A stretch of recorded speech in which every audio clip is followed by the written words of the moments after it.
Welcome to 2015, everyone. I'm Spectacular Spider-Man, and today I'm here to talk about what I think they should put in the Spider-Man reboot that Sony and Marvel is working on.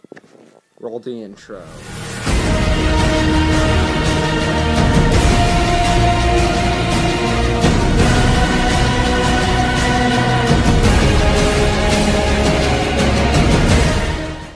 Okay guys, hello there. I'm playing Spider-Man Unlimited while I make this video. Just for fun, just to make it more Spider-Man-y. So, here's what I think they should put in the Spider-Man reboot. I think the first Spider-Man movie that they make, first off, casting-wise, I think they should cast either Arthur Darvill, or if they want to get really, really young, then cast Logan Lerman. But yeah, that would be my casting idea. Do not bring back Tobey Maguire. Sorry to all Tobey Maguire fans. I was never really a big fan of Tobey Maguire as Spider-Man. I didn't really like him. I also am not a very big fan of Drake Bell's voice job. I like Drake Bell, but I don't like his voice job on Ultimate Spider-Man. I don't like him as Spider-Man on that show. So I hope they don't bring him in either. And I like Andrew Garfield, but they should reboot it, I think, personally. And Spider-Man should be in high school. So, the movie starts out as Spider-Man's kind of like fighting day-to-day crime. This is also where we see him fight Shocker. And I've said that Shocker should be a side villain here. So, in the first Spider-Man movie, we see Shocker at the beginning. And also we see Peter is late to class. And so then as the movie goes on, they just have a little bit of a montage at the beginning of that. And I think that as the movie goes on, we meet Aunt May.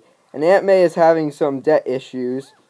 And Aunt May should, Peter should feel responsible because Uncle Ben isn't there to support her. And he feels responsible for Uncle Ben's death. So what should happen is, after that, Aunt May should, Peter should go to the Daily Bugle to get a job. And, oh, by the way, they should bring back J.K. Simmons as J. Jonah Jameson. I agree with that idea. So bring back J.K. Simmons as J. Jonah Jameson. But at the Daily Bugle, we see Eddie Brock, we see Ned Leeds, we see Betty Brant, and, we see Robbie Robertson, and I'm not sure if I mentioned Ned Leeds, but if I didn't, then we should see him there, too. So, and maybe even Frederick Foswell. But bring them all in, at the Daily Bugle, have them as, the Bugle Squad, and, then after that, we see, Peter Parker, and he starts working for them.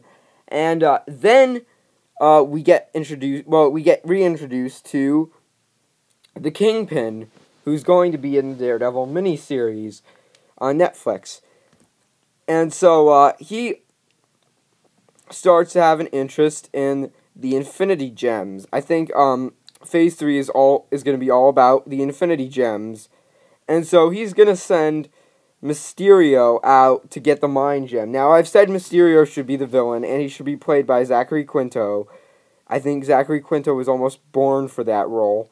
But, yeah, so he should be played by Zachary Quinto, and Zachary Quinto's Quarton Beck / Mysterio, goes out, gets the Mind Gem, and he kind of plays with Spider-Man's head just to see, what's real, what's not.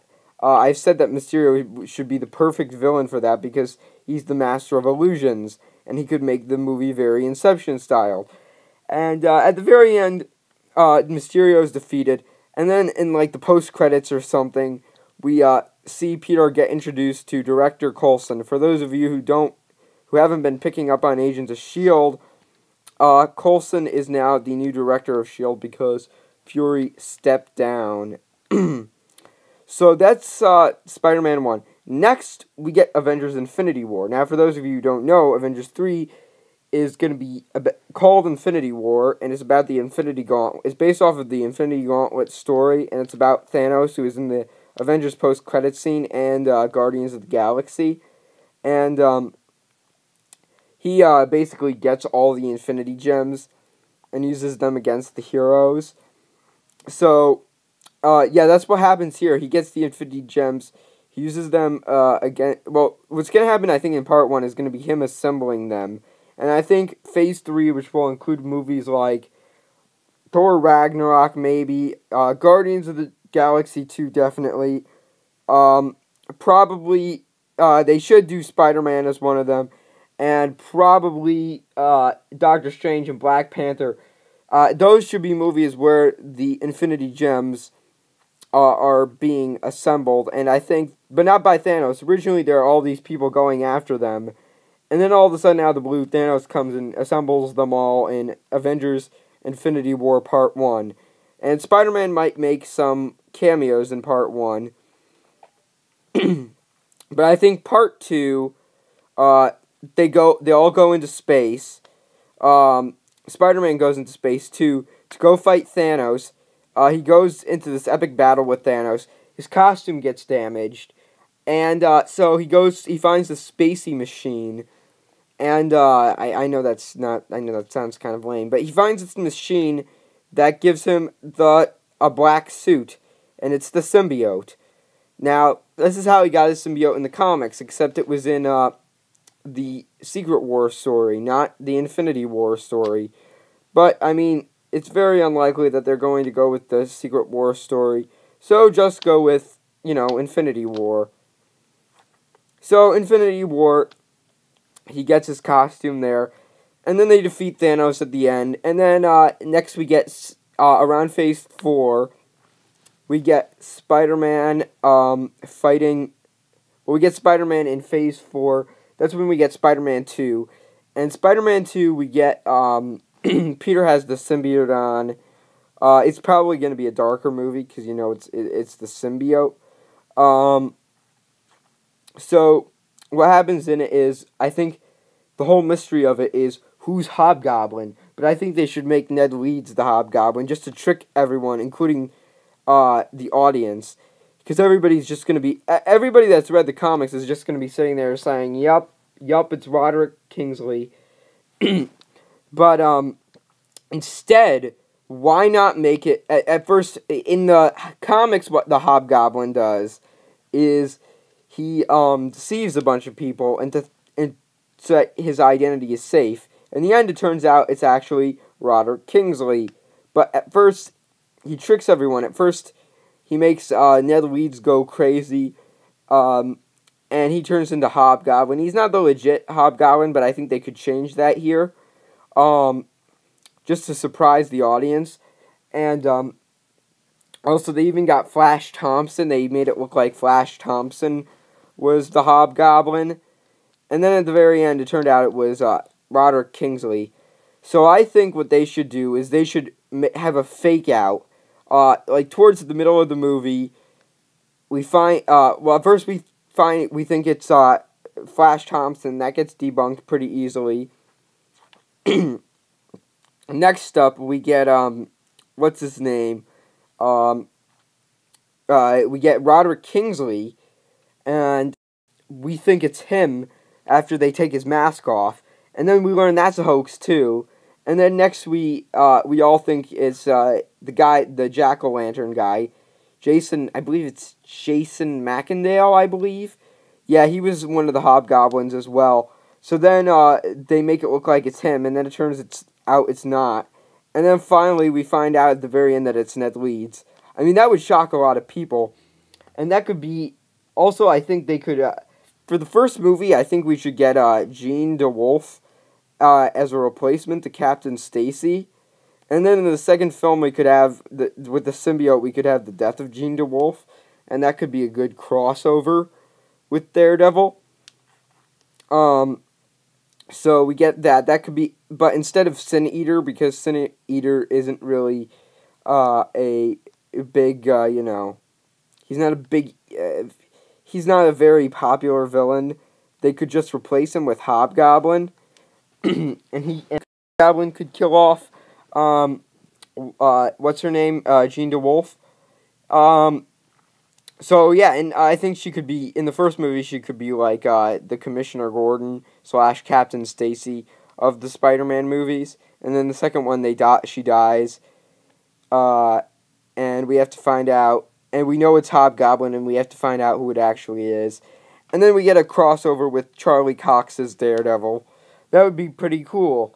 And so then at the very end, Peter learns he's being possessed by the symbiote. And so he takes it off, and obviously, I said in the first movie, one of the Daily Bugle crew should be Eddie Brock. So something happens that causes Eddie to eventually hate Spider-Man, or Peter Parker, one or the other.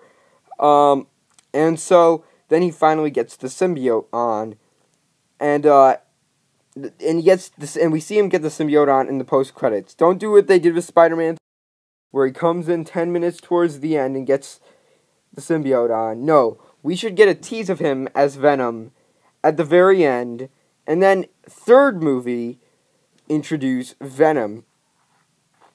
The third movie should be kind of like a witch hunt, where Venom goes after Spider-Man, and Spider-Man keeps trying to hide because this guy knows his identity. This guy knows everything about him, and his whole entire family is in danger.